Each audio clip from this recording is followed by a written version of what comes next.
Guys, ఈరోజు మనం పనస గింజలు తెచ్చుకుంటాం కదా మామూలుగా. అవి తినేసిన తర్వాత, అంటే పనస తొనలను తినేసిన తర్వాత గింజలు ఉంటాయి కదా, అలా ఉన్న వాటితో వడలు చేసుకుందాము. అంటే చాలా పోషకాలు ఉంటాయి ఈ గింజల్లో, కాబట్టి పారేయకుండా వీటిని కాల్చుకొని అలా కూడా తింటారు కదా.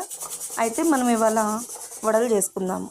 చక్కగా వాటిపైన తొక్క అలా తీసేసి వాటిని కడుక్కొని ఉడకబెట్టుకోవాలన్నమాట. ఫస్ట్ చూడండి, చక్కగా అలా కడిగేసుకొని కుక్కర్లో వేసుకొని ఉడకబెట్టుకుందాము.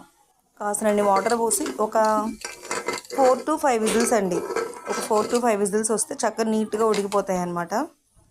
నేను ఒక్క చేత్తోనే వీడియో తీసుకుంటూ ఒక్క చేత్తో చేస్తున్నాను కాబట్టి కొంచెం మధ్య మధ్యలో బ్లర్ రావచ్చు, ఏమనుకోవద్దు.